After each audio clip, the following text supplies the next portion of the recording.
یەکێک لە مەبدەئەکانمان ئەوەیە کە ئێمە بە پاڵنەر و هاندەر و دافیعی ڕازیکردنی خوا سوبحانەوە وتەعالە کارەکانمان دەکەین.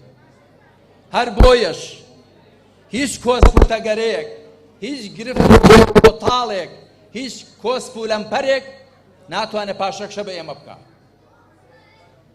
ئێمە وەکو خوا سوبحانەوە وتەعالە لەبارەی هاوڵانی بەڕێزی پێغەمبەرەوە صلى الله عليه وسلم خوالیان ڕازی بێ فەرموویەتی يبتغون فضلا من الله ورضوانا.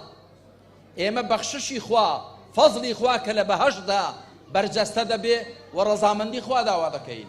بۆیە ئامانج و ئاواتەکەمان ئەوەندە بەرز و باڵا و گەورەیە هەرچی لە پێناویدا ببەخشین پێمان کەمە، هیچ شتێک ئێمە سار ناکاتەوە.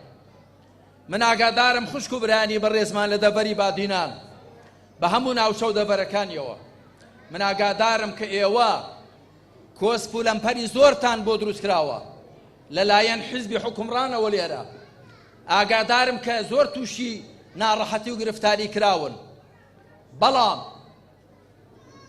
نەک چۆکی پێدانەداون، بەڵکو ئەو دژایەتی کردنەتان، ئەو دژایەتی کرانەتان زیاتر تیژی کردوون، زیاتر ورەی پێبەخشیون و وزەی پێبەخشیون.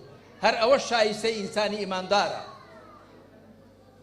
ئەوانەی مەعدەنێکی ساغ و ساف و چاچیان هەبێ لەژێر قورسایی میتڕەقەدا ناپاچێنەوە، بەڵکو سەختتر و پتەوتر دەبن.